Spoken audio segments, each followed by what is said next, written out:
Thanks for making it to Veterans Info Tap. I'm glad you made it. Let's talk about presumptive conditions. This is really important, and I'm doing this because I'm still irritated about that Hill article that I did a couple videos on, where they specifically called out the PACT Act and that it was basically not good, that the VA and the government have made it easier through the PACT Act for certain veterans to receive benefits. Blows my mind, these people. So let's talk about presumptive conditions and what it does for you. Hit the thumbs up for me, subscribe, share with a friend, all that good stuff. If you want to support the channel, please consider being a member. It also helps me to find you in the comments. All right, let's jump into it. Presumptive disability benefits. There's a bunch of different categories in which presumptives fall into place. Now, not every veteran, I take that back. There is one time that every single veteran qualifies for a list of presumptive conditions. Presumptive conditions are conditions in which basically a medical society maybe decides that, hey, it is more than likely that this specific ailment is a cause from this specific thing. So let's use Agent Orange, for example. A list of conditions, diseases and cancers, right? A list of cancers and diseases are more than likely to occur to Agent Orange exposure than not. Therefore, we're just going to presume. We're just going to, hey, if you have this condition and you served in an Agent Orange area, we are going to just say yes. You have that because of Agent Orange exposure. No need to fight you on it. So presumptives are really, really important. They are primarily targeted to combat-related service. However, there are some that are not. I'm not going to go through all the different conditions. I'm more talking about how it works and why they're important. Okay, so there is a time when every veteran gets out of service that they all qualify, and it's the first year, the first 12 months that you exit the military. You have a list of presumptives that if you get diagnosed with X during that first year, the VA just presumes or assumes that, hey, it's because of your time in service that you have this condition. We're just going to give it to you. So with that, presumptives are really powerful. Now, I'm going to read through a little bit of stuff here, but I'm also going to give you kind of a little bit of kind of my 2 cents on it. I'm going to tell you right now that non-presumptive conditions look like this in order to get a successful claim, right, for service connection. You need to have your time in service. You need to have a diagnosed condition. You need to have a nexus. And the nexus, there's been all over YouTube, you'll find videos on nexus, right? I've done them, other people have done them. Everybody does a pretty good job explaining it. So nexus is not a nexus letter, okay? Those are two different things. A nexus and a nexus letter. A nexus letter helps you prove the nexus. What the nexus is the nexus is showing the VA the link between your diagnosed condition and your time in service. What the VA is looking for is basically, hey, prove to me that your diagnosed condition either manifested, showed up during your time in service, or is a result of your time in service. Prove to me that, and we'll move forward. That's what the VA is saying by asking for a nexus. The beauty about a presumptive condition is the VA says, nah, we don't need a nexus.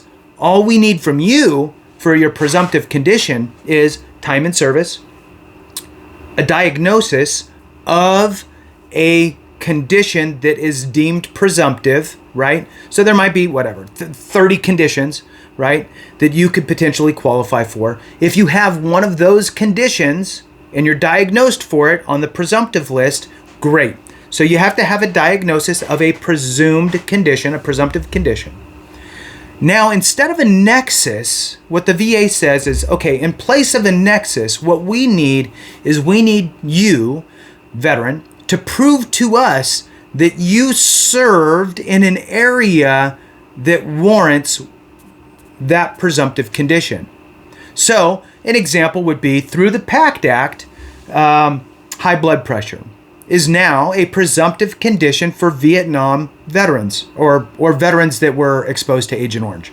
So now you have to prove that you served in an area that the VA recognizes was affected by Agent Orange. So if you do that, I served in Vietnam during this time period that was smack in the middle, so yes, I proved that I was there. I have high blood pressure, here's my diagnosis, from many, many, many, many years later.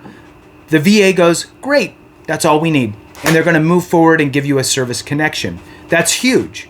So the VA providing presumptive disability benefits through the PACT Act expanded a little bit. I think they added 2 for Vietnam Agent Orange exposure veterans. And they added a whole host of different cancers and illnesses, diseases, conditions, primarily respiratory and kind of head, neck kind of thing, for Gulf War veterans. Okay. So again, what it's doing is it's eliminating the nexus, and it's saying instead of a nexus, we just need proof that you served in this area and a diagnosis of any one of these conditions, and we just call it a day and we'll diagnose you, which is great. So what's happening here is I'm going to read through the just a little blurb here for the presumptive disabilities from the VA's little fact sheet, just to give a little more clarity.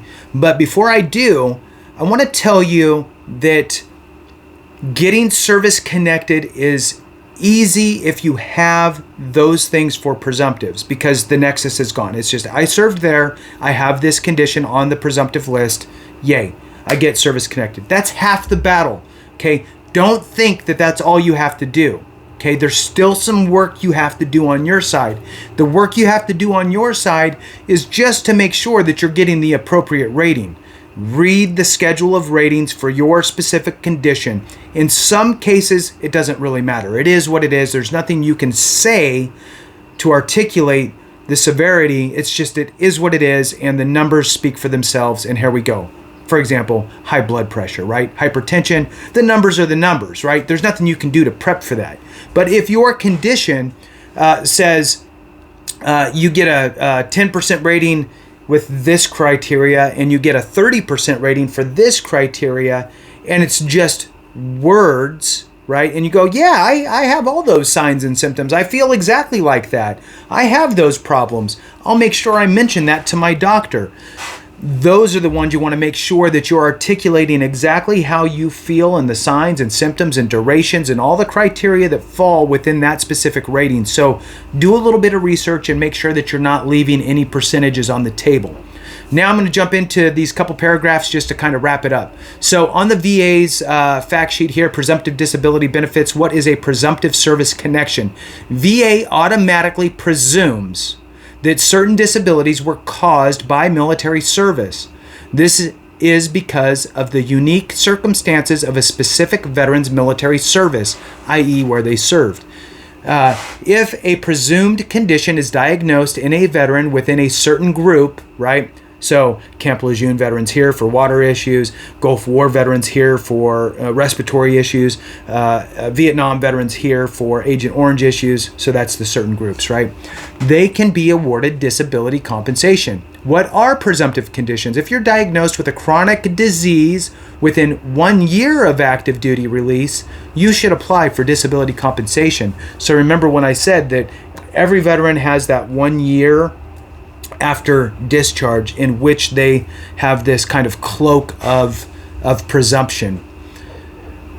So if 1 year after active duty release, you should apply for disability compensations. Examples of chronic diseases include arthritis, diabetes, or hypertension. Or if you served continuously for at least 90 days and are diagnosed with ALS after discharge, you can establish service connection for the disease. If you have a presumptive condition, you do not need to prove that your service caused that condition. You only need to meet service requirements for the presumptive, which is exactly everything I was telling you. Veterans in the following groups may qualify for presumptive disability benefits. And then it goes on, former prisoners of war. Okay, so former prisoners of war have a list of presumptives. Vietnam veterans have a list of presumptives. Atomic veterans exposed to ionizing radiation have a list of presumptives. Gulf War and post 9/11 veterans have a list of presumptives. Let's see, I'm kind of just scrolling through this because I'm not going to read all the conditions. I'll be here all day. So, and then in addition, you have the after discharge veterans. I don't see it on this list. I might have missed it. You have the list of veterans or the list of presumptives for veterans within 1 year of discharge. And then there's 4 conditions that are, I believe, 3 years if it got diagnosed within 3 years. If it got diagnosed within 3 years, I think one might have been 5 and then or 7 years, and then one was like lifetime. So pretty good information. Just wanted to share it with you. Thank you guys so much for watching. If you hung on to the end, I appreciate you. Have a great one, and remember, if we don't take care of each other, something went wrong.